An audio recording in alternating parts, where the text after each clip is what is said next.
¿Qué tal? ¿Cómo están? Los saludamos desde la Iglesia Cristiana Puerta del Cielo, aquí en la Ciudad de México, en la Colonia Clavería. Y pues continuamos con este curso, con esta capacitación de parte de Dios para que seamos esos discípulos que Dios quiere que le sigan. Y este curso se llama Fundamentos de la Vida Cristiana. Y el día de hoy vamos a hablar acerca de comprender la cruz, el poder de la cruz. ¿Verdad, esposo?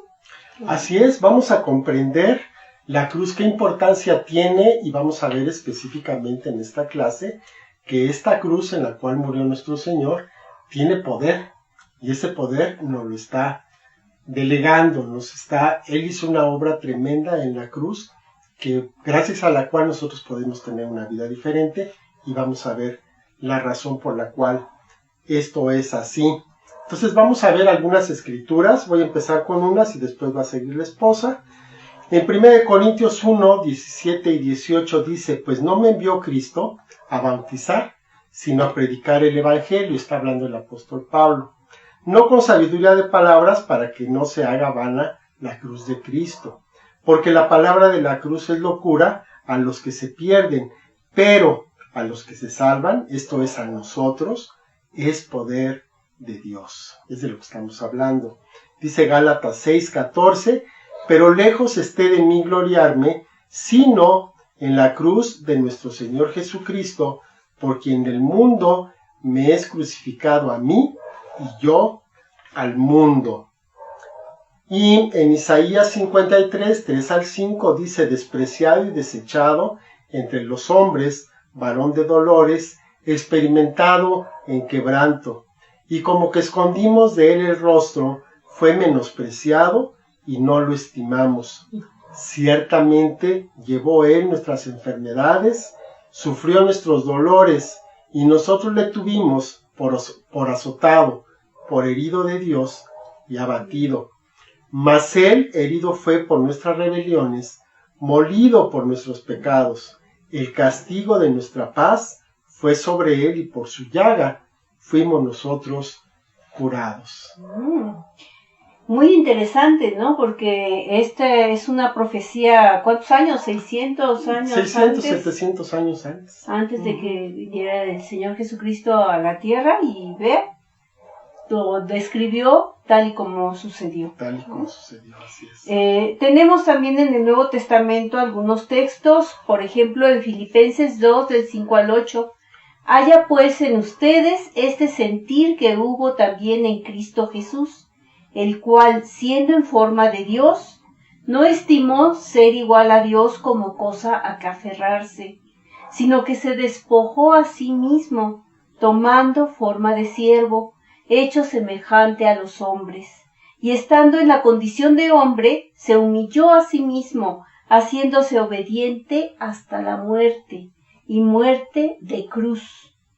En Filipenses 3, del 20 al 21, dice: mas nuestra ciudadanía está en los cielos, de donde también esperamos al Salvador, al Señor Jesucristo, el cual transformará el cuerpo de la humillación nuestra, para que sea semejante al cuerpo de la gloria suya, por el poder con el cual puede también sujetar a sí mismo todas las cosas.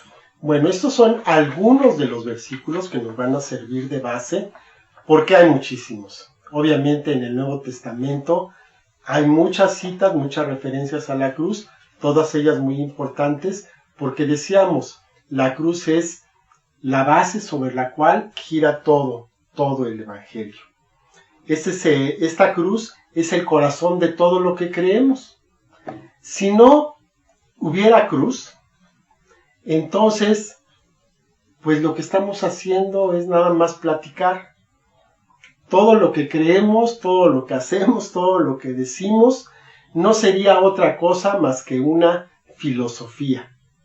No sería otra cosa más que una forma de pensar, una escuela de pensamiento, nada que tuviera un sustento o que tuviera un fundamento en sí mismo. El Señor Jesús, cuando vino a la tierra, no vino a darnos una filosofía, vino a morir por nosotros. Ni siquiera vino a sanar a las personas, porque esas personas pues después volvieron a morir. Los que resucitaron, Lázaro, después murió. Él a lo que vino fue a entregar su vida en la cruz. Y alrededor de esta enseñanza, el Señor Jesús estuvo entrenando a sus discípulos para que entendieran cuál era el significado. No nada más les advirtió lo que iba a venir, sino que les mostró en carne propia de qué se trataba, qué significaba esa muerte en la cruz.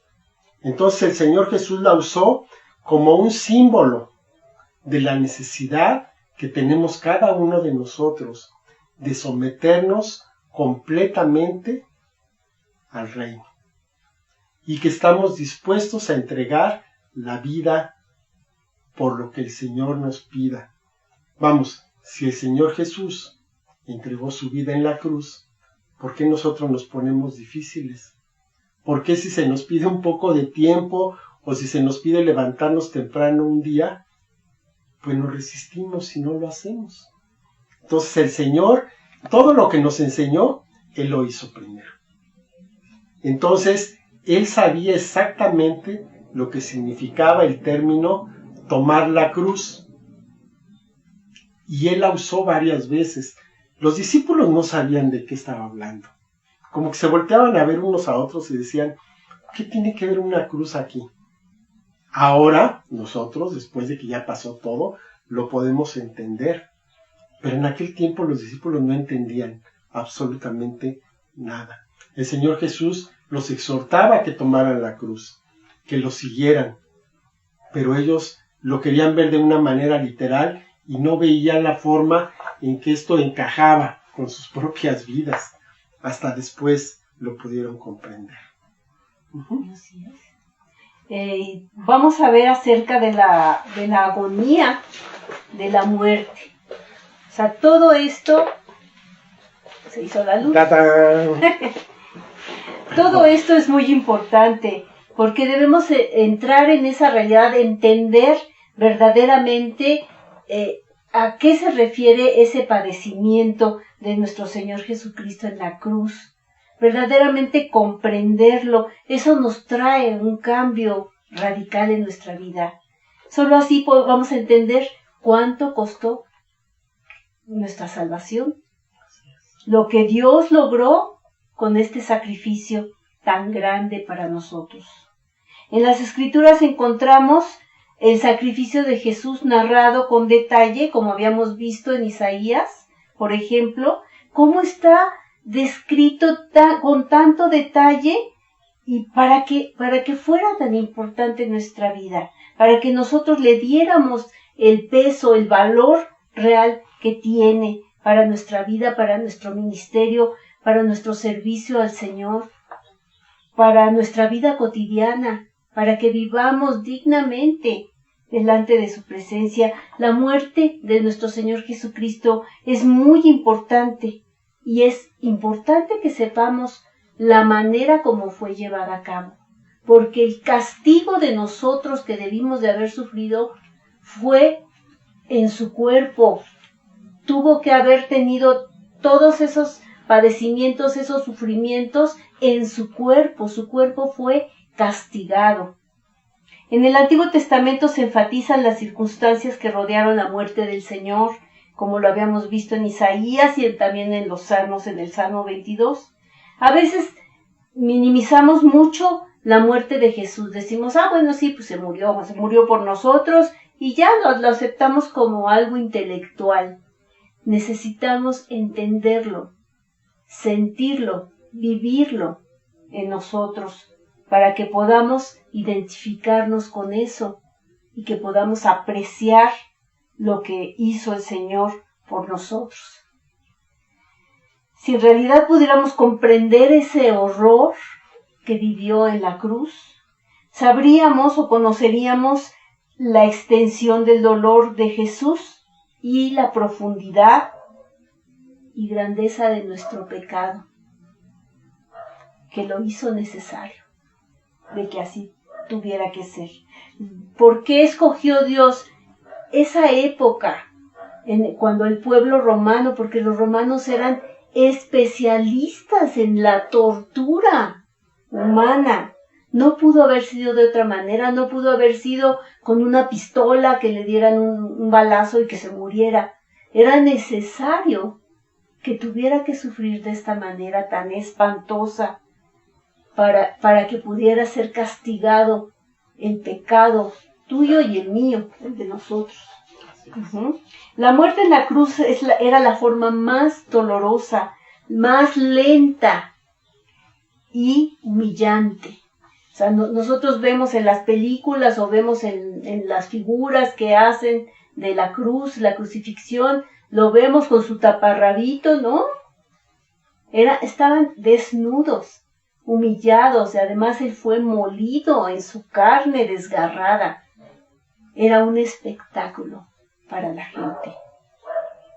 ¿No es así, esposa? Así es. De hecho, hay una parte cuando leí lo de Isaías, donde dice como que apartamos de él el rostro. O sea, no podías tolerar mirar el rostro de Jesús. De lo desfigurado que se encontraba, tenías que voltear porque no podías soportar verlo. De esa manera fue. Si alguno de ustedes ha visto la película de La Pasión de Mel Gibson, todo el mundo dice que está exagerada. No, para nada. Está corta a lo que realmente fue. Ahí si tienen la oportunidad, véanla. Está fuerte, pero no es de ninguna manera lo que realmente pasó. Lo que pasó fue mucho peor. Fue mucho, mucho peor. Bueno, en fin, hay poder en la cruz. Jesús no experimentó una crucifixión ordinaria. De por sí la cruz era una muerte cruel, dolorosa, lenta, como decía la esposa.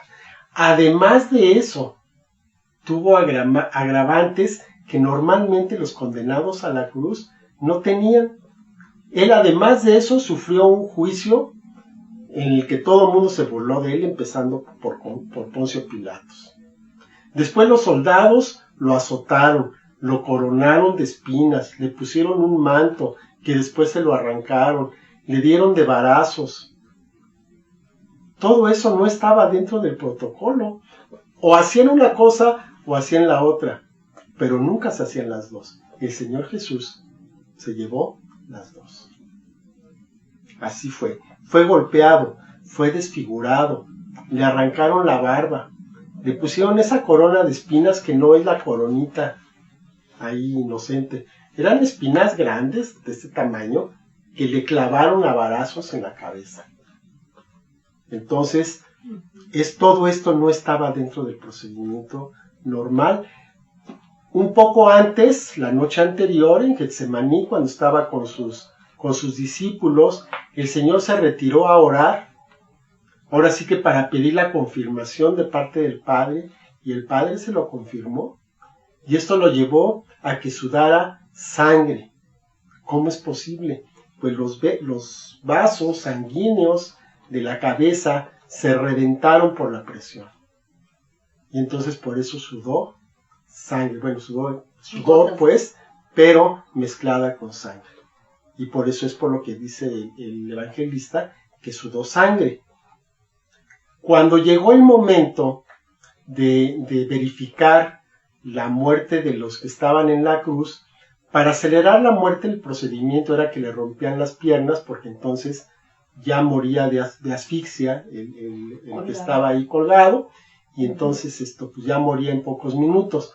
Cuando llegaron con él ya estaba muerto. Para confirmarlo, lo atravesaron con una lanza, le atravesaron el corazón, y dice el apóstol Juan que de ese corazón salió agua y sangre. ¿Qué quiere decir? Que ya toda la sangre había sido vaciada y la poca sangre que quedaba en el cuerpo de Jesús estaba en el corazón y ya se había separado, ya se había coagulado. Entonces por eso se vio agua y sangre, que eran los coágulos y el suero de la sangre, porque ya se había separado.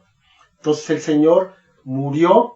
La fuente, el punto último de la muerte de Jesús fue que su corazón se reventó. Y esa muerte cruel, lo único que nos lleva es a que nosotros nos demos cuenta de la gravedad de nuestro pecado que hizo que el Señor Jesús, inocente, muriera de esa manera. Si nosotros no fuéramos tan malos como somos, entonces el Señor Jesús hubiera tenido una muerte más tranquila. Pero no fue así. Es una muerte cruel, como quizá nunca se haya dado en ninguna persona. Así es. Y no solo eso, yo creo que lo peor de todo, es que Dios, en su santidad y en su justicia, no puede estar donde hay pecado.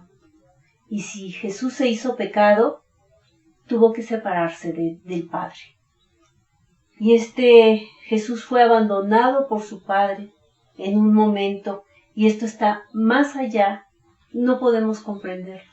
No podemos comprender el dolor de ese abandono para nuestro Señor. Siendo uno como es Dios, el que la Trinidad se haya separado. En el Salmo 22:1 dice: Dios mío, ¿por qué me has desamparado? ¿Por qué estás tan lejos de mi salvación y de las palabras de mi clamor? Al cumplirse las profecías escritas tantos años antes, esto demuestra que ni los judíos ni los romanos entendían o sabían lo que estaba pasando. Solamente Dios estaba en el control absoluto. Solamente Él dispuso ese tiempo, dispuso esa gente y dispuso la manera de hacer las cosas. Así que Dios cargó el pecado de todos nosotros sobre su Hijo y lo entregó a ese castigo que todos nosotros merecemos, pero que Él lo pagó. Es por eso que somos perdonados. Es por eso que somos hijos de Dios. No es que se haya pasado por alto el pecado, que haya dicho, bueno, ya, olvídalo, no hay problema, hay que quede.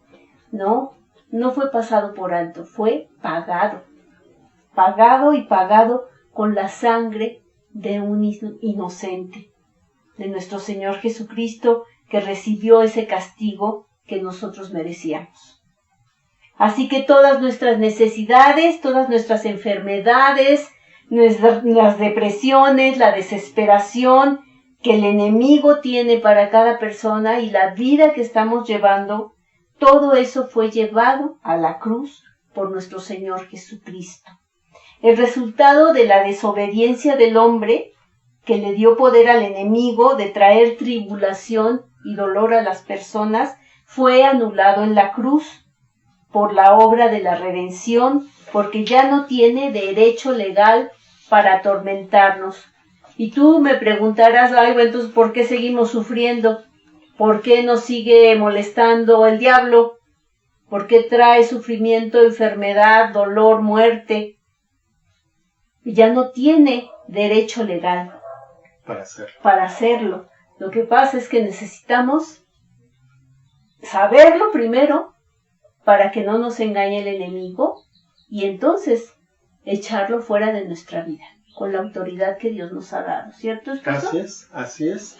Entonces vamos a ver, en Génesis 3 se narra la caída del hombre, de la mujer y su expulsión del Edén, cómo pierden todos sus privilegios y pasan a un estado pues de miseria, de maldición, porque ahora ya no están sirviendo a un Dios justo, sino que ahora están sirviendo a un enemigo que es engañador, que es mentiroso y que lo único que busca es la destrucción del hombre. Entonces, Adán y Eva habían vivido en comunión con Dios y tenían autoridad sobre toda la creación. Entregaron esa autoridad, entregaron ese poder, se lo entregaron al enemigo y entonces, al entregarlo, ellos mismos se hicieron esclavos de ese enemigo. Y vamos a ver algunas de las consecuencias, de los padecimientos que tenemos todas las personas debido a esta caída. ¿Cuáles son, esposa?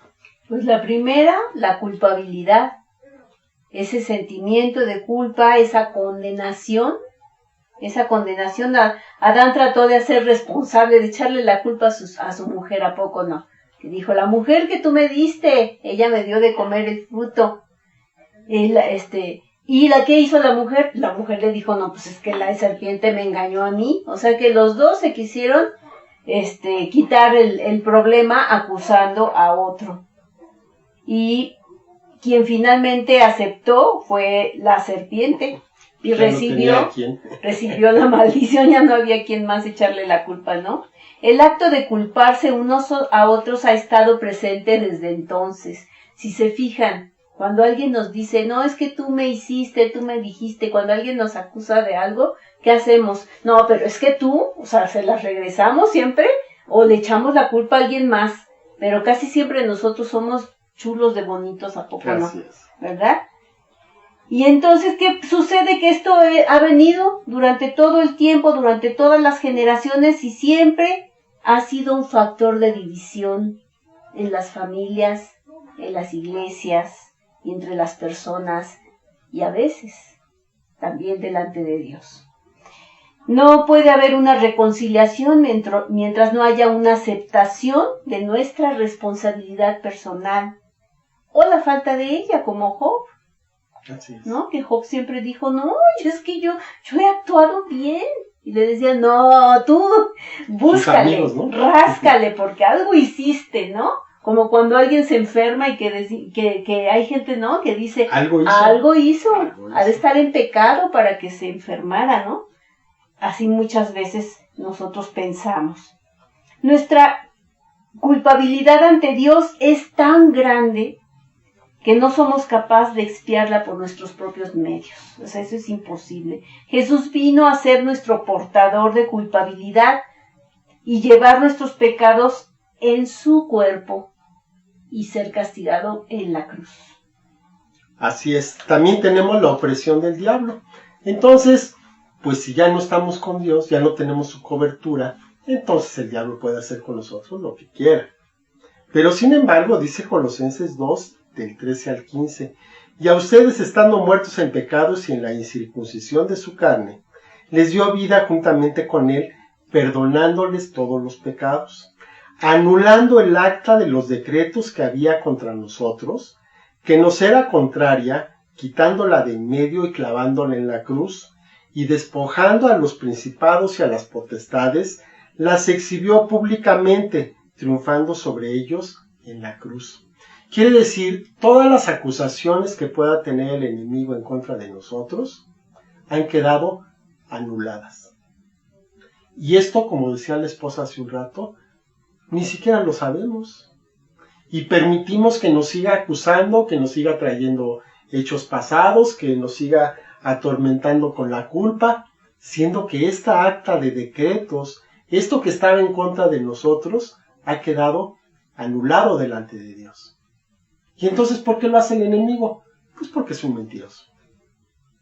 Y porque si no lo sabemos, pues nos engaña. Así es como si tú tuvieras una propiedad y tienes ahí unos inquilinos que te dejan de pagar, se hace todo el procedimiento y ya se falla a favor tuyo.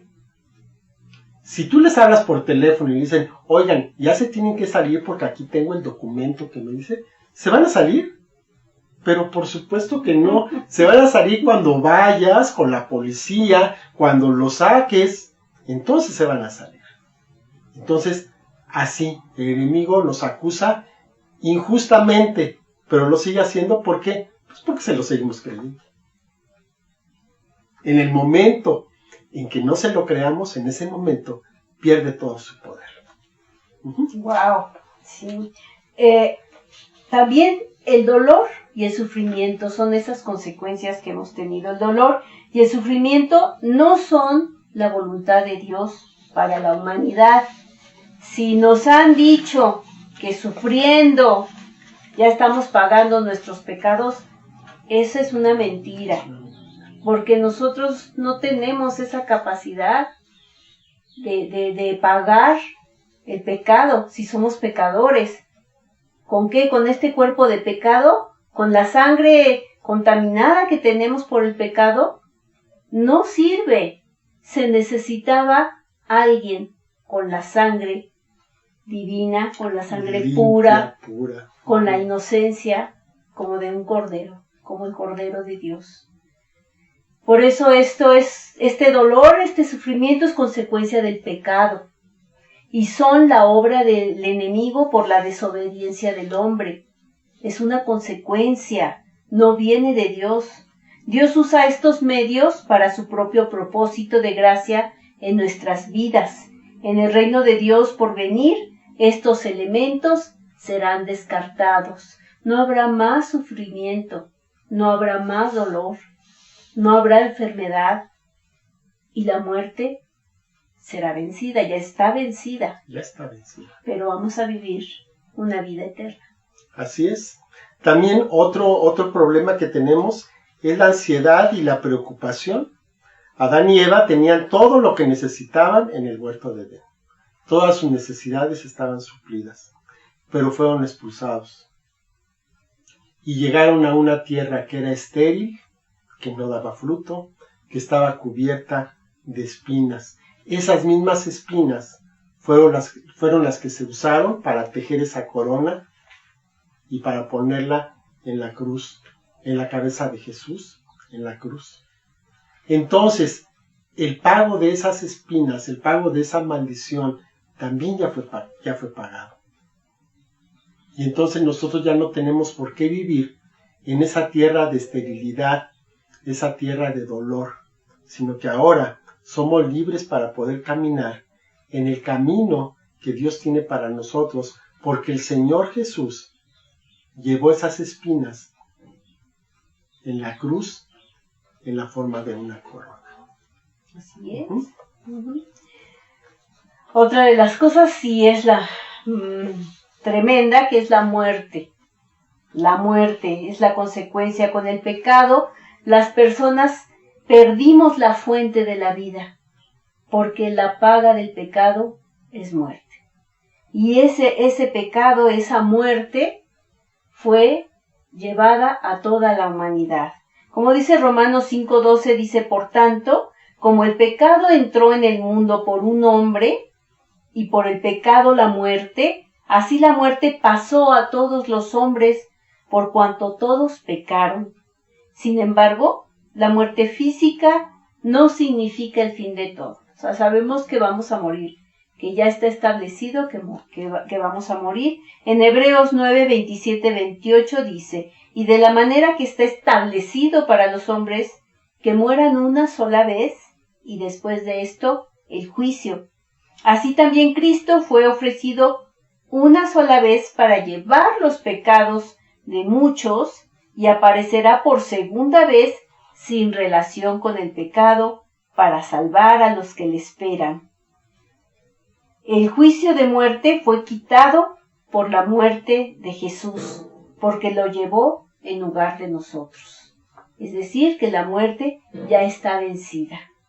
Ya nosotros ya tenemos esa vida eterna en nosotros mismos. En Hebreos 2, 14, 15 dice, así que por cuanto los hijos participaron de carne y sangre, él también participó de lo mismo, para destruir por medio de la muerte al que tenía el imperio de la muerte, esto es, al diablo, y librar a todos los que por el temor de la muerte estaban durante toda la vida sujetos a servidumbre.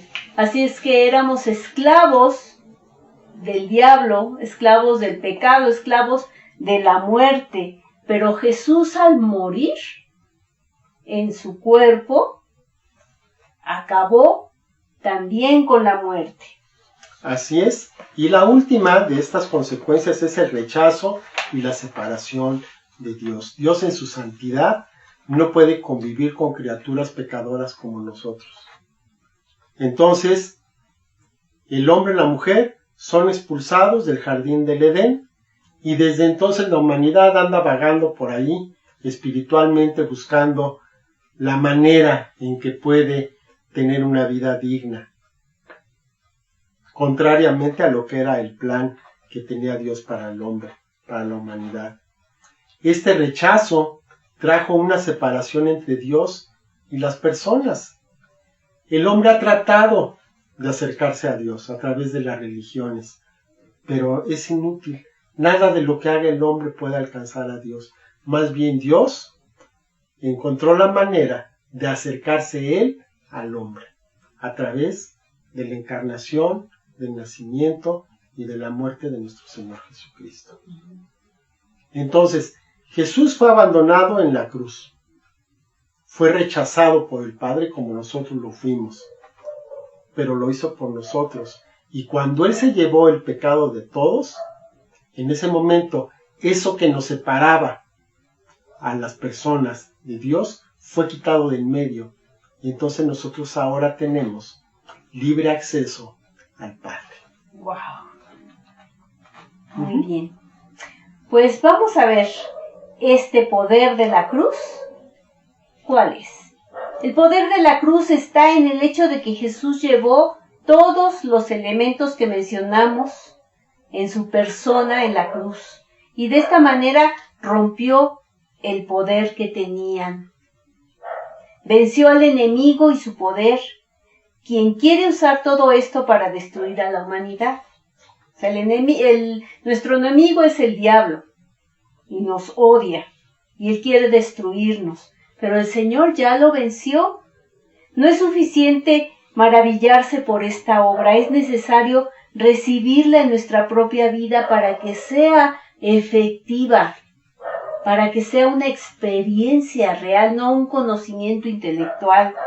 Jesús realizó su misión en la cruz en el poder del Espíritu Santo, y es en Él en quien podemos nosotros llevar a cabo la misma obra de Jesús, de vencer al pecado, la aflicción y el poder de la muerte, para así entrar en la victoria que tuvo el Señor Jesucristo en el Calvario. Los demonios pensaban que habían vencido, ¿verdad? Se estaban burlando porque pues ya lo mataron, pero no contaban con el poder del Espíritu Santo que levantó a Jesucristo de los muertos glorificado. Y esa es la herencia que tenemos también nosotros. Si el Señor Jesús murió, nosotros también morimos. Pero si el Señor Jesús resucitó, también nosotros vamos a resucitar. Y de eso se trata. Por eso estamos aquí. Precisamente por esto. Hay unas preguntas que vamos a hacer para ver cómo las podemos responder. A ver, ahí van unas preguntas difíciles. ¿Qué hace que el cristianismo sea diferente de otras religiones, de otras ideas, de otras filosofías? A ver. Pues la muerte y resurrección de nuestro Señor Jesucristo. Así es.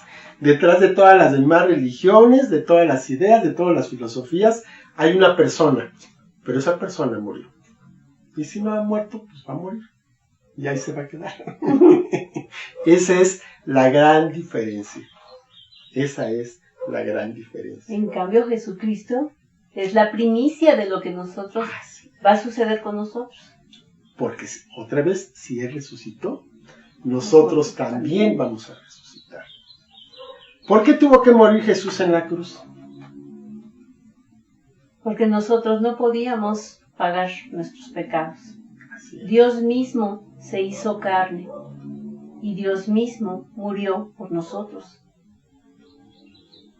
O sea, es algo que es incomprensible, pero que tenemos que tomar para nuestra propia vida, reconocer, estar agradecidos y vivir dignamente. De acuerdo a esto. De acuerdo. Al costo que ha tenido nuestra redención. ¿Cómo pudo el Padre permitir a su Hijo hacer lo que hizo si Él estaba en control? Pues otra vez vamos a lo mismo. Por amor al hombre. Por amor al hombre. Increíblemente. Es algo que va fuera de nuestra comprensión. ¿Quiere decir que Dios amó más al hombre que a su Hijo? Pues no exactamente, pero sí podemos saber que Dios estuvo dispuesto a entregar a su Hijo para reanudar la relación que se había roto con el hombre. Además dice la palabra que Jesucristo voluntariamente se entregó a sí mismo. Dijo, yo voy. Así es, así es. O sea, el mismo Señor Jesús lo dijo. Dice, a mí nadie me quita la vida, yo la entrego. Porque si el Señor Jesús no hubiera querido, pues no hubiera muerto. Y entonces, pues ahorita estaríamos, no sé, a lo mejor viendo un partido de fútbol. Que no me gusta. Pero bueno, alguna otra cosa, ¿no? No estaríamos aquí definitivamente. Pero, gracias a Dios, que no fue así. Gracias a Dios que podemos estar compartiendo esto. Vamos a orar, esposa. Padre bendito, te doy gracias por esta lección, Señor. Te doy gracias porque nos permites ver la magnitud del milagro tan tremendo que se realizó en la cruz del Calvario. Te pido, Padre, que lo podamos entender, que lo podamos llevar no solamente a nuestra mente, a nuestro corazón, Señor, que podamos vivir de acuerdo a ello, que podamos, Señor, en cada momento de nuestra vida traer a la memoria este sacrificio, este precio, este costo tan grande de nuestra redención y de que podemos ahora tener una relación contigo por este sacrificio. Yo te doy muchas gracias, Señor, porque, pues, Señor, no lo pensaste dos veces. Decidiste hacer esta entrega y el Señor Jesús decidió aceptar la misión. Te doy muchas gracias, Padre, porque no podemos hacer otra cosa más que agradecerte. Es algo demasiado elevado para que lo podamos comprender en toda su dimensión. Te doy gracias, Padre bendito. Te doy gracias que nuestro pasado es perdonado, nuestros pecados son perdonados y podemos vivir en una novedad de vida de acuerdo a la nueva naturaleza que has puesto en nuestra vida. Te doy muchas gracias, en verdad, en el nombre de nuestro Señor Jesucristo. Amén. Amén. Bueno, pues muchas gracias por estar con nosotros en esta clase. Vamos a seguir en el mismo tema de la cruz, unas 2 clases más. Entonces, pues no se separen, no se las pierdan, porque esto es el centro de todo. En la medida que comprendamos bien la cruz, vamos a comprender todo lo demás. Que Dios los bendiga. Que estén muy bien. Que estén muy bien. Hasta luego. Hasta luego.